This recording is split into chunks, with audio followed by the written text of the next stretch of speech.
आज के वीडियो में हम लोग एस्ट्रोनॉमिकल टेलीस्कोप के बारे में पढ़ने वाले हैं। सबसे पहले ये जान लें कि एस्ट्रोनॉमिकल टेलीस्कोप क्या होता है। तो वैसा टेलीस्कोप जिसके द्वारा एस्ट्रोनॉमिकल बॉडीज को देखा जाता है, खगोलीय पिंडों को देखा जाता है, उसे हम लोग एस्ट्रोनॉमिकल टेलीस्कोप कहते हैं।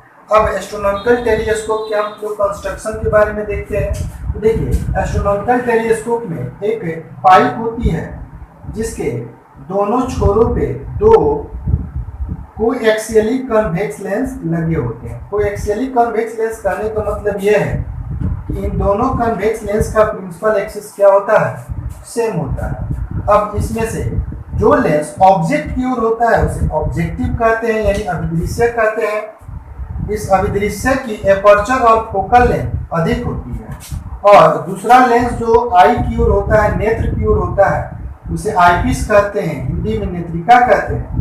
इस आईपीस की यानी कि नेत्रिका की द्वारक एपर्चर और इसकी फोकल लेंथ क्या होती है, कम होती है। अब एक स्क्रू होता है जिसको हम लोग रैक एंड पिनियन अरेंजमेंट कहते हैं, उसके द्वारा हम आईपीस को, नेत्रिका को आगे पीछे आवश्यकता अनुसार हम क्या करते हैं, एडजस्ट करते हैं। तो ये है ना, ऐसे एस्ट्रोनॉमिकल टेलीस्कोप का कंस्ट्रक्शन। अब हम देखते हैं एस्ट्रोनॉमिकल टेलीस्कोप वर्क कैसे करता है, इसका क्या वर्किंग है। देखिए, मान लिया जाए कि जिस एस्ट्रोनॉमिकल बॉडी को, खगोलीय पिंडों को हमें दूरबीन से, एस्ट्रोनॉमिकल टेलीस्कोप से देखना है, तो उससे आने वाली पैरेलल रे जब इस ऑब्जेक्टिव लेंस से पास करती है तो वह इस ऑब्जेक्टिव लेंस के प्रिंसिपल फोकस पर कटती हुई प्रतीत होती है।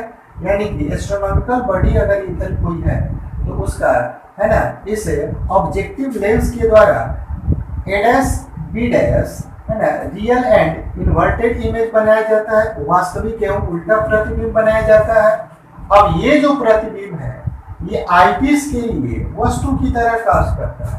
अब हम आईपीस को इस प्रकार से एडजस्ट करते हैं कि ए डैश बी डैश इस आईपीस के या तो मुख्य फोकस पर आ जाए, प्रिंसिपल फोकस पर आ जाए, ताकि इसका प्रतिबिंब इधर अनंत पर बने, या तो ए डैश बी डैश जो है इस आईपीस के मुख्य फोकस के क्या हो जाए, अंदर आ जाए, ताकि इसका काल्पनिक सीधा एवं बड़ा प्रतिबिंब, है ना, virtual erect and magnified image A double dash B double dash at the least distance of distinct vision, स्पष्ट दर्शन की न्यूनतम दूरी पर बने। तो ये तो हो गई इसका वर्किंग। अब हम लोग एस्ट्रोनॉमिकल टेलीस्कोप के मैग्निफिकेशन पावर के बारे में देखेंगे। तो किसी टेलीस्कोप के मैग्निफिकेशन पावर का फॉर्मूला होता है m equal to visual angle subtended by final image at the eye upon visual angle subtended by object when looked from naked eye। यानी कि अंतिम प्रतिबिंब द्वारा नेत्र पर बनाए गए एंगल, और जब नग्न आंख से वस्तु को देखा जाता है तो वस्तु के द्वारा नेत्र पर बनाए गए एंगल के रेशियो को हम क्या कहते हैं, आवर्धन क्षमता कहते हैं। तो इस तरह से m इक्वल टू, अब इमेज के द्वारा बनाए एंगल को हम क्या कहेंगे, ये थीटा आई कहेंगे, और ऑब्जेक्ट के द्वारा जो नग्न आंख पर बनाया गया कोण है इसको हम क्या लिखेंगे, थीटा ओ लिखेंगे। इसको हमने इक्वेशन 1 मान लिया। अब देखिए, क्योंकि आईपीस अगर यहाँ है तो हमारा आंख भी यहाँ होना चाहिए, तो ये जो final image A double dash और बी डबल डैश बन रहा है, इसके द्वारा आई पर बनाया गया एंगल क्या हो जाएगा, थीटा आई। लेकिन फिर हम लोग देखते हैं अगर इधर वस्तु है तो वस्तु के द्वारा आंख पर बनने वाला एंगल जो होना चाहिए, थीटा होना चाहिए, जबकि हमने इसको थीटा वो ले लिया। आपके मन में एक कंफ्यूजन हो जा रहा होगा कि थीटा वो यहाँ क्यों लिया गया है, थीटा वो तो यहाँ होना चाहिए। तो देखिए, इस बात को हम लोग समझ लेते हैं ये जो दो लेंस है इनके बीच का ये जो डिस्टेंस है ये बहुत कम होता है, और यहाँ से जो ऑब्जेक्ट होता है एस्ट्रोनॉमिकल बॉडी जो है, यानी कि जो सूरज है, चांद है, तारे हैं, जो एस्ट्रोनॉमिकल बॉडी है, ये है ना, इन लेंसों से इतना ना दूर है कि उन ऑब्जेक्ट के द्वारा इस ऑब्जेक्टिव लेंस पर एंगल बनाया जाए या आई पीस पर एंगल बनाया जाए, उससे कोई खास फर्क नहीं पड़ता है। जो ऑब्जेक्ट एस्ट्रोनॉमिकल बॉडी है उसके द्वारा हमने ऑब्जेक्टिव पर ही एंगल बना लिया थीटा ओ, और जब ये एंगल थीटा ओ होगा, है ना, तो ये अपोजिट एंगल से ये भी एंगल थीटा ओ हो जाएगा। अब थीटा आई और थीटा ओ का वैल्यू हम क्या कर देंगे, पुट कर देंगे। Now theta I equal to A dash B dash upon, अब यहाँ से लेकर के यहाँ के तक के डिस्टेंस को हमने क्या लिया हुआ है, यहाँ पे यू ई लिया हुआ है, अपॉन यू ई, और थीटा ओ का वैल्यू क्या हो जाएगा, ए डैश बी डैश अपॉन, अब यहाँ से लेकर के यहाँ तक के डिस्टेंस को हमने लिया हुआ है एफ ओ। अब थीटा आई और थीटा ओ का वैल्यू इक्वेशन 1 में हम क्या कर देंगे, पुट कर देंगे। Putting the value of theta I and theta O in equation first. अब इक्वेशन फर्स्ट में हम जब पुट करेंगे थीटा आई और थीटा ओ का वैल्यू, तो क्या आएगा, थीटा आई की जगह हो गया A dash B dash upon U E, और थीटा ओ की जगह हो गया A dash B dash upon F O. अब ये क्या हो जाएगा, दोनों टर्म कट गया, तो ये हो जाएगा एफ ओ अपॉन क्या हो जाएगा, ये यू ई। इस तरह से मैग्निफिकेशन पावर का हमारा फॉर्मूला हो जाएगा M equal to F O upon U E. ये हो गया इक्वेशन सेकेंड। और इस केस में ये जो दोनों लेंस है इनकी जो बीच की जो दूरी होगी, जिसे हम लेंथ ऑफ ट्यूब कहेंगे, वो क्या हो जाएगा, now length of tube L equal to, अब देखिए ये यहाँ से यहाँ तक एफ ओ और यहाँ से लेकर यहाँ तक यू ई, तो ये फॉर्मूला हो जाएगा एफ ओ और प्लस क्या हो जाएगा यू ई। ये हो गया इक्वेशन थर्ड। अब हम लोग जानते हैं कि किसी भी टेलीस्कोप की जो मैग्निफिकेशन है ये दो टाइप से कैलकुलेट होगी। एक, जब फाइनल इमेज इनफाइनाइट पर बनता हो, और दूसरा का जब final image least distance of distinct vision पर बनता हो। तो अब हमारा पहला है ना कंडीशन होता है नॉर्मल एडजस्टमेंट में, फॉर नॉर्मल एडजस्टमेंट, यानी कि सामान्य समायोजन के लिए। तो हम लोग जानते हैं कि नॉर्मल एडजस्टमेंट में फाइनल इमेज इनफाइनाइट पर बनेगा। इन this case final image is formed at infinite। इस स्थिति में जो अंतिम प्रतिबिंब कहाँ पर बनता है, अनंत पर बनता है, और अंतिम प्रतिबिंब या अनंत पर तभी बनेगा ये जो ए डैश बी डैश है वह आईपीस के भी फोकल लेंथ पर आ जाए, यानी यू ई जो है वह एफ ई के बराबर हो जाए। तो here U E equal to क्या हो जाएगा, एफ ई, है ना। तो इस कंडीशन में क्या हो जाएगा, देयरफॉर इस कंडीशन में जो मैग्निफिकेशन जो निकलेगा वह एफ ओ अपन, अब यू ई के जगह हम क्या पुट कर देंगे, एफ ई, ये हो जाएगा इक्वेशन 4। फिर देखते हैं ये जो मैग्निफिकेशन पावर तब प्राप्त होता है जब फाइनल इमेज इनफाइनाइट पर बनता है, इसलिए इसके सिंबल में हम क्या लिख सकते हैं, इनफाइनाइट लिख सकते हैं। अब इस कंडीशन में जो लेंथ ऑफ ट्यूब होगा, in this case length of tube, इस कंडीशन में जो लेंथ ऑफ ट्यूब होगा वो क्या होगा, L equal to F O plus क्या हो जाएगा, यू ई।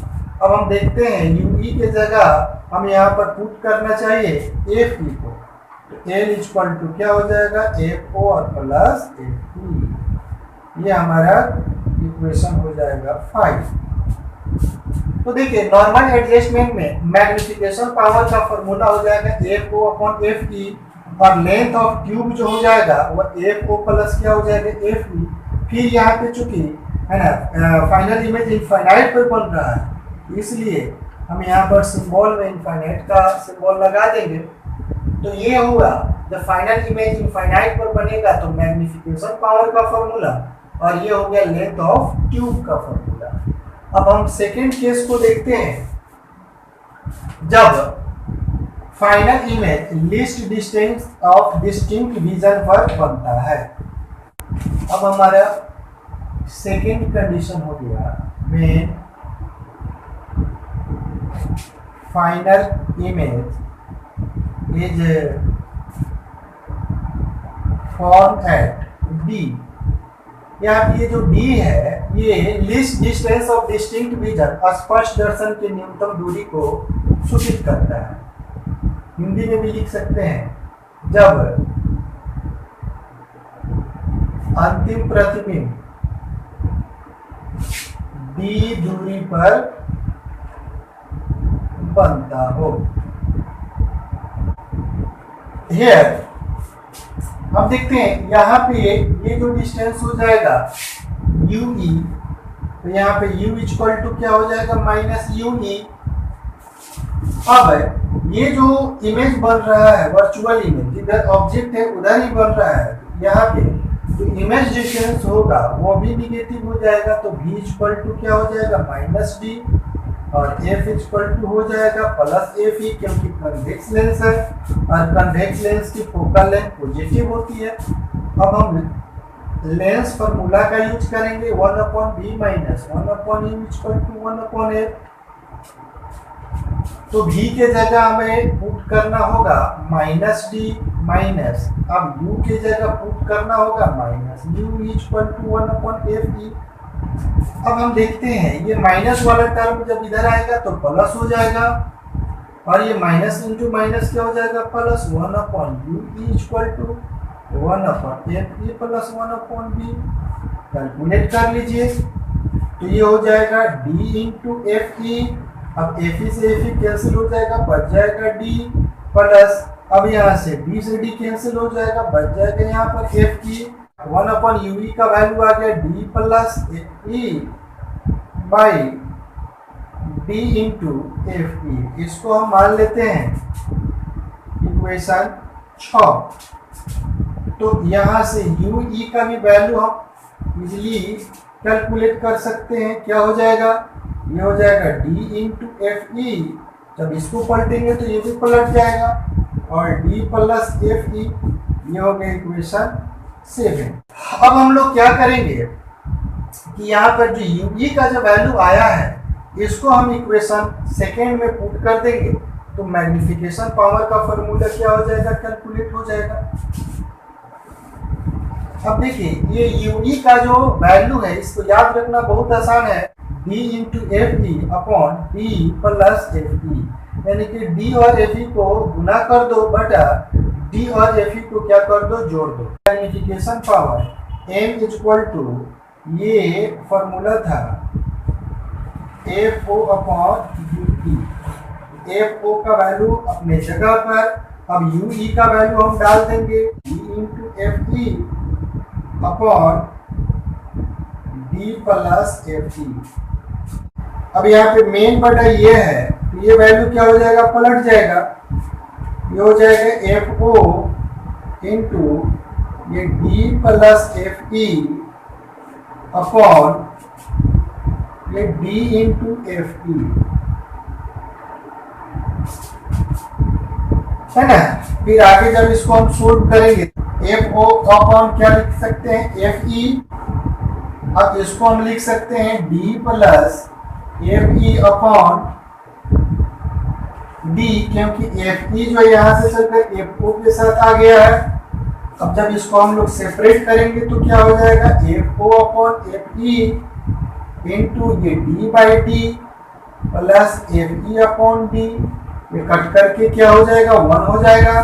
तो यहाँ से हम लोग लिखेंगे F O upon F E into 1 plus F E by D. इस तरह से यहाँ पे जो मैग्निफिकेशन पावर प्राप्त हो रहा है वो least distance of distinct region यानी कि डी डिस्टेंस के लिए प्राप्त हो रहा है। तो यहाँ पर हम लिख देंगे एम डी, सिंबल में यहाँ पे डी लगा देंगे। ये हो जाएगा F O upon F E into 1 plus F E plus D. ये जो इक्वेशन होगा ये इक्वेशन हो जाएगा 8 नंबर इक्वेशन। तो इस कंडीशन में हमने मैग्निफिकेशन पावर का फॉर्मूला प्राप्त कर लिया। अब देखेंगे इस कंडीशन में जो लेंथ ऑफ ट्यूब होगा वो कितना होगा। In this case length of tube, तो लेंथ ऑफ ट्यूब का फॉर्मूला होता है L equal to F O plus U E. अब यहाँ पर हमने यूई का फॉर्मूला जो निकाला हुआ उसको यहाँ पर हम पुट कर देंगे। तो L इक्वल टू क्या हो जाएगा एफ ओ प्लस यूई का फॉर्मूला है D into F E upon D plus F ई। अब ये हमारा हो जाएगा इक्वेशन नंबर 9। अब यहाँ पर भी हमें ध्यान देना होगा क्योंकि ये जो लेंथ ऑफ ट्यूब निकला हुआ है जो फाइनल इमेज डी डिस्टेंस पर बनता है, इसलिए यहाँ पे हमने सिंबल में डी का यूज कर दिया है। तो इस तरह से इक्वेशन 9 से जब फाइनल इमेज डी डिस्टेंस पर बनता हो है ना, तो उस कंडीशन में लेंथ ऑफ ट्यूब का हमने फॉर्मूला को क्या कर लिया, प्राप्त कर लिया। अब नेक्स्ट वीडियो में हम लोग रिफ्लेक्टिंग टेलीस्कोप के बारे में पढ़ने वाले हैं और उसमें हम लोग देखेंगे कि उसका कंस्ट्रक्शन कैसे होता है, वो कैसे वर्क करता है, उसका मैग्निफिकेशन पावर कैसे कैलकुलेट